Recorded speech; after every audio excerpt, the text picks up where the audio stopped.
What's up, guys? Welcome back to another episode of Import Modify. On this episode, we'll be focusing on the timing components and everything that we need to basically put the long block back together. So we got that to look forward to. A couple little things about the engine that I want to talk to you guys about. So let's go ahead and start this bad boy and get this thing done.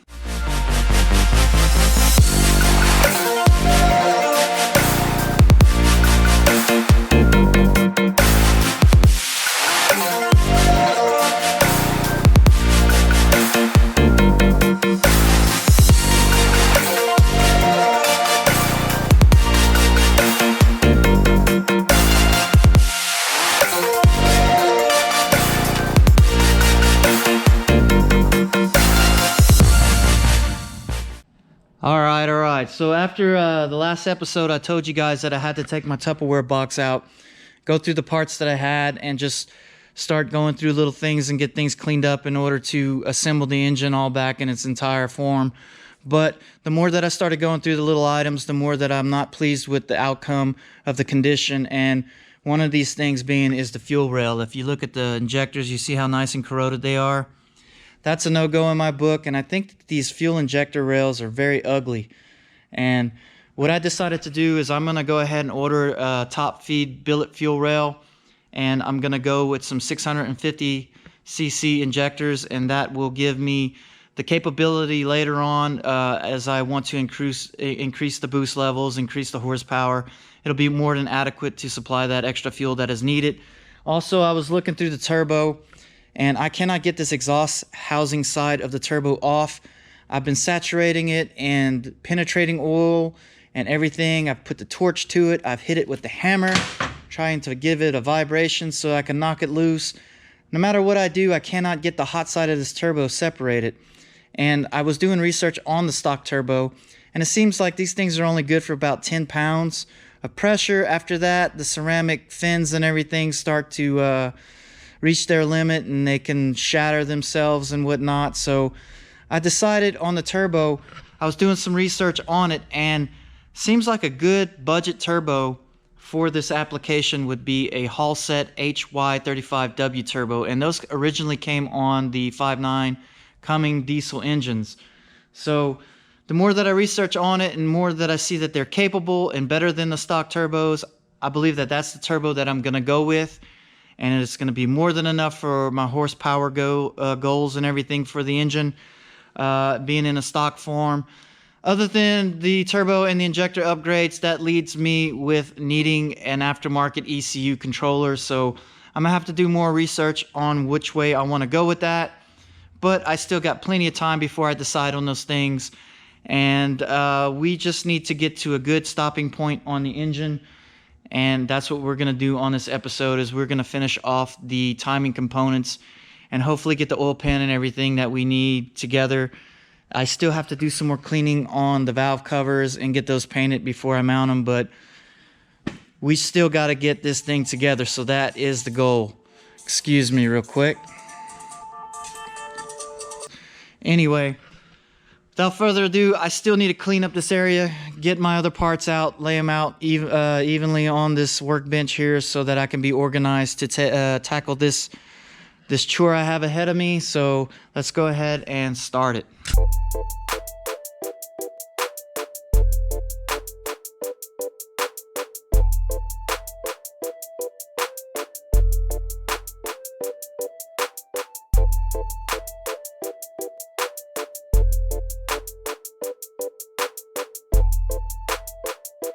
Okay, so looking at the components that we have to install today, I have Gates racing timing components here, tensioner gear, idler gear, blue Gates racing timing belt, Gates water pump, gaskets, studs associated with it, and they also did throw in some cam and crank seal, 2 cam seals and an oil pump seal basically, but I already have new seals in it, so I'm just going to hold on to those for future use. In case I do get a leak later on, I'll have new seals for that.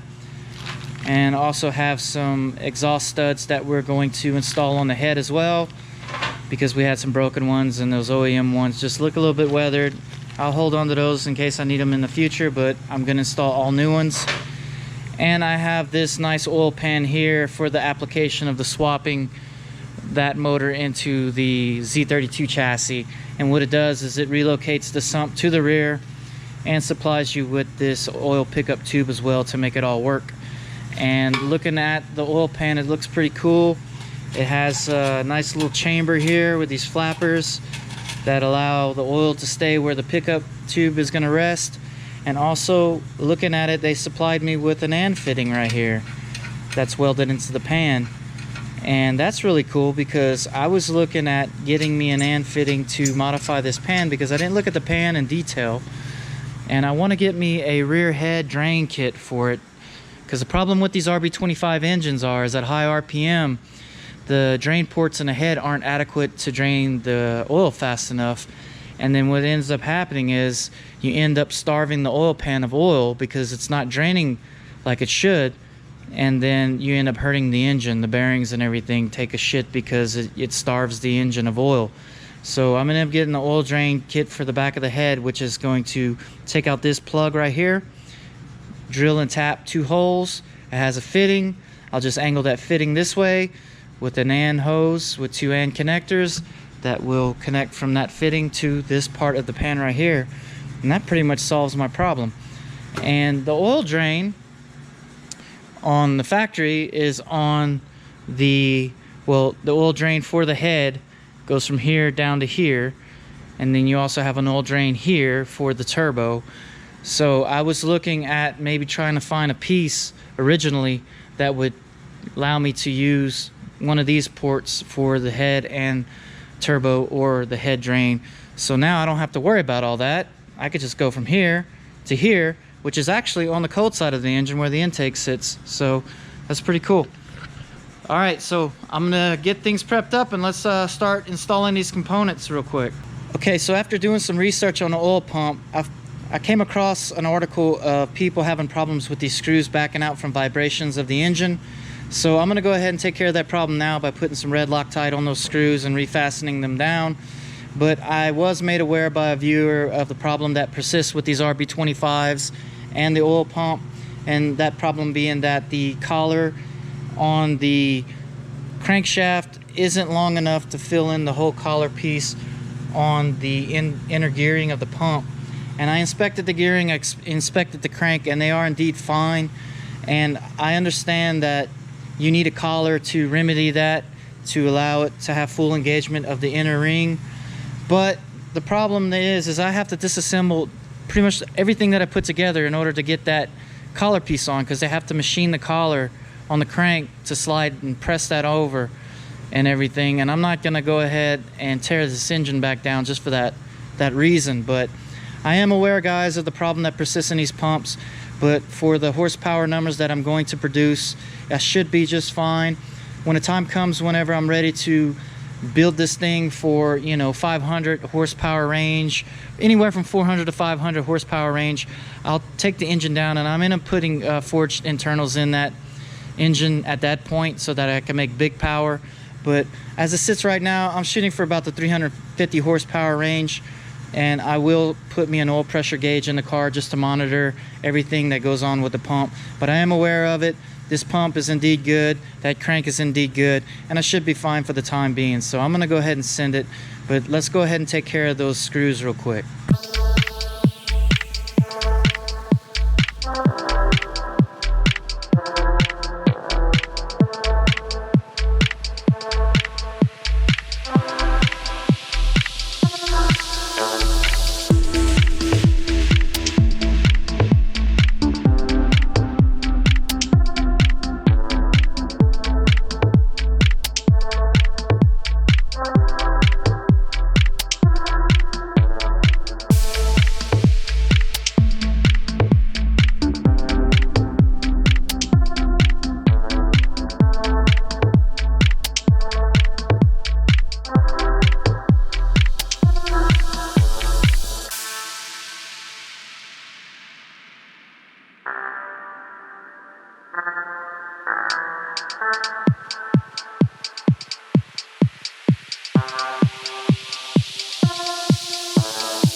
Okay, so now we're going to move on to installing the cam gears, the idler pulley, the tensioner pulley, and then the belt. So on the, what side is this? This is the exhaust side cam gear right here. It comes with a bracket with 4 bolts on it, and then also you have your locating pin hole right there, locating pin here, locating pin there for the intake side. Now the intake side has a variable cam gear, and on the variable cam gear, it consists of this bolt right here with this washer. On the washer, you want to make sure that the chamfered side faces in towards the engine. So we'll have it like that in position on the bolt itself. That is good to go. Then you have a spring cover plate with an O-ring. We'll get to that later. But on this right here, I took the recordings of the torque values, and on the exhaust cam, it wants 14 to 19 Newton meters. We're going to go with 17. Convert that to foot pounds. It's 12.5. Since it's such a low value, I like to go inch pounds. That equates to 150 inch pounds. On the bracket, it's just 17 foot pounds. We'll torque that down for this bracket.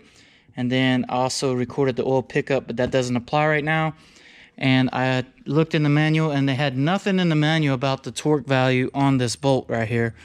So I'm going to have to do some research and find out what exactly it torques to. But just to fasten it for the time being, I'm going to torque it down to like 35 foot-pounds. And then I'll find it and then make my adjustments from there. But just to fasten it down, that's the value I'm going to pick for now. And then on the idler pulley, it's just a bolt right here. And also on the tensioner is right here. It has a spring on the back side that goes through a hole and goes over this bolt right here. And you want to make sure that, get this on there real quick. You want to make sure that the spring, come on. You want to make sure that the spring sits on this stud right here, so that whenever you're tightening it down, it applies pressure towards the belt, and the belt's going to be routed on the inside of the idler and the tensioner here. So with that being said, we got enough to get this stuff mounted. Now I'm going to go ahead and time-lapse this, and we'll get these items on so that we can get to mounting up and timing the timing belt.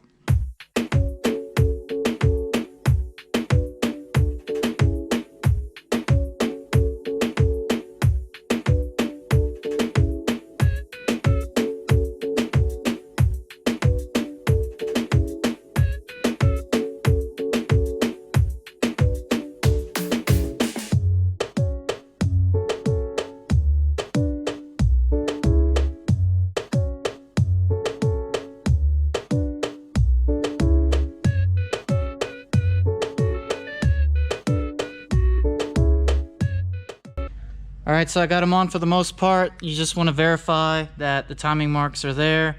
If you can see the dot and the line, it lines up. You see the dot and the line, it lines up on the timing marks.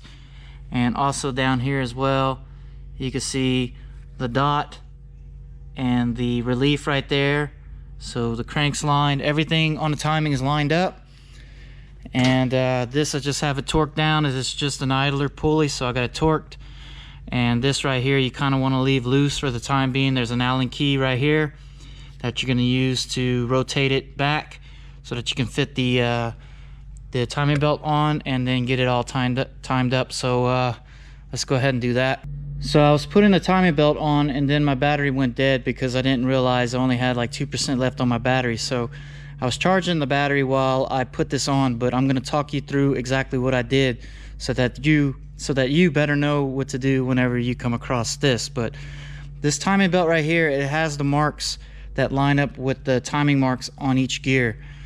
You have one down here, you have one right here, and then you have one right here. So you want to ensure that all the timing marks are lined. This dot here on that relief right there, this dot here on that line right there, this dot here on that line right there. So you want to make sure all the cam gears are lined up and the crank gear. And then since this is a non-tensioner side, you want to start going counterclockwise.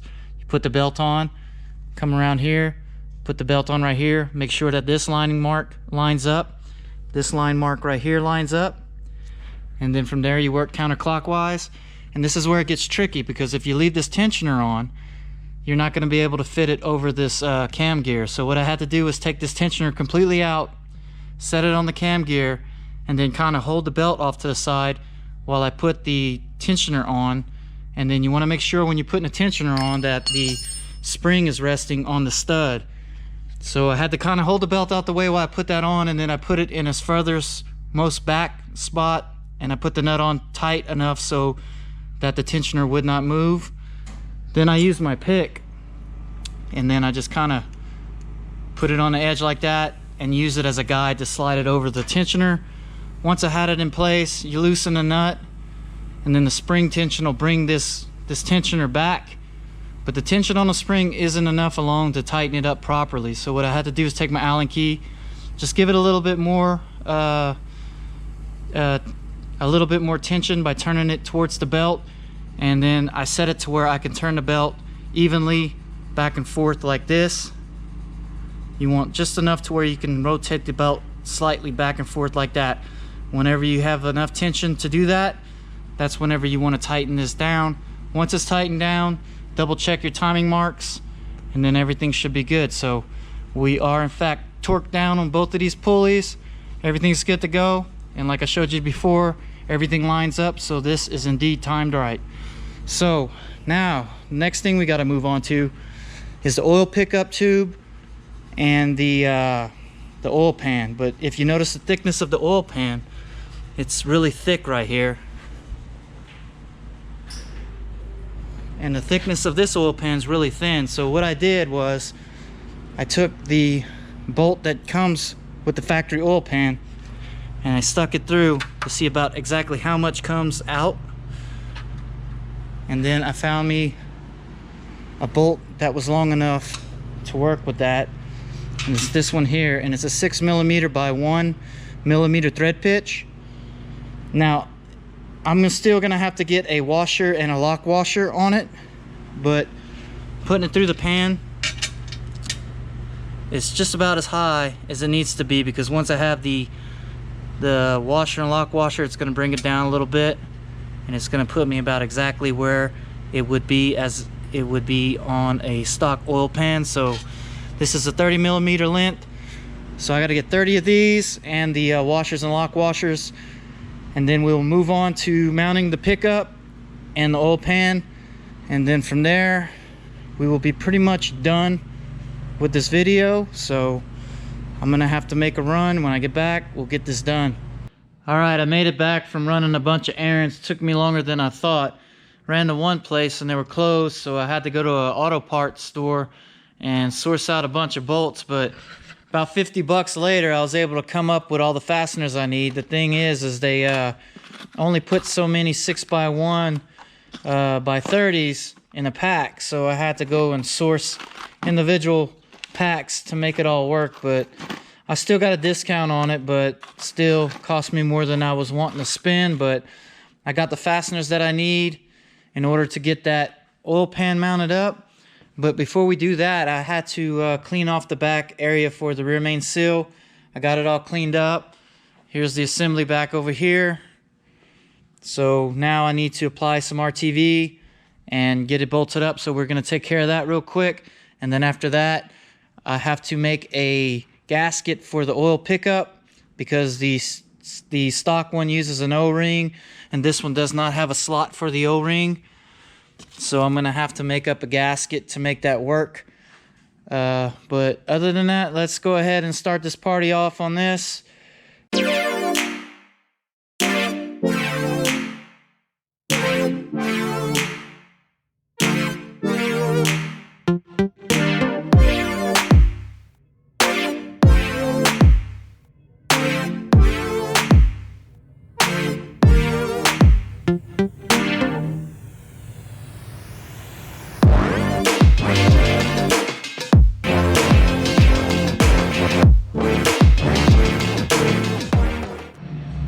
Okay, so I made my own gasket out of this rubber gasket paper, and looking it up, it's made by Felpro. It says that it is good for oil, coolant, or gasoline. So what I did was I traced out the base on the paper, and then I used these tin snips and razor blade, and I cut out the gasket and made it. So I'm going to be using this with a combination of RTV, and I'll torque that down, and then of course I'm going to give it all the time it needs to dry, so that will seal the pickup tube to the block, and we'll be good on that. Because like I said before, they don't have the little cutout for the O-ring. The stock pickup tube has an O-ring that fits in a groove, and then it's clamped down to the block and sealing off that way. So this is what I came up with. Should be fine. I've done it before and had success, so that's what I'm gonna do. And I got the oil pan out right now again, and I noticed on the flaps it was a little bit wiggly, so I thought maybe I'll just put some Loctite on there. But looking at the back side of it, if you can see, they actually spot welded the nuts onto the bolts, so it's good to go. So now I'm going to flip the engine over and take care of that, and we'll get it all mounted up.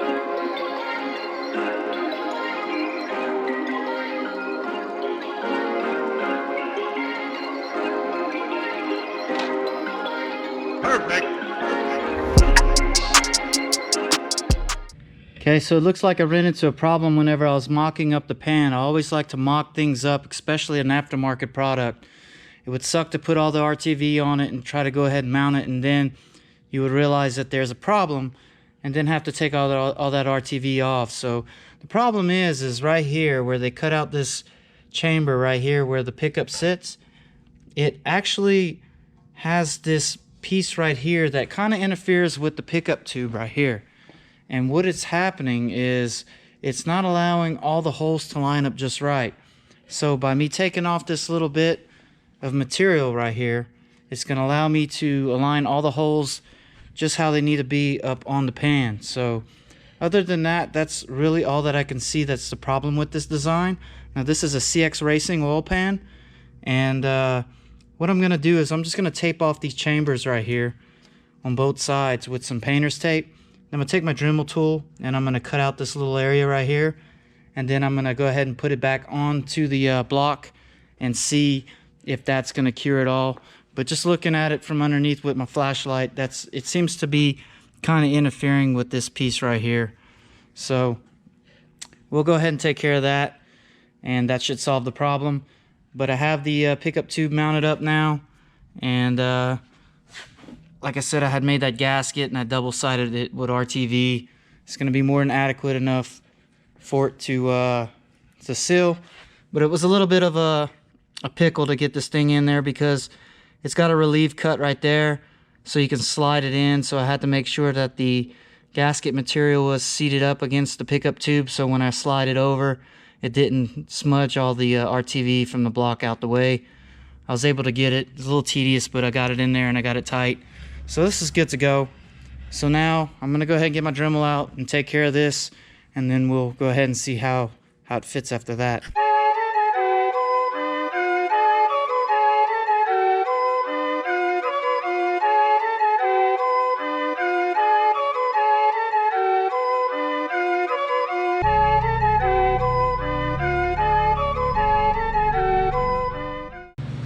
So I got clearance now with the pickup tube, but I'm running into another problem with all the holes lining up still. So if you see the markings that I put right here, that is where the pickup tube is, and it sits just against the inside of the pan.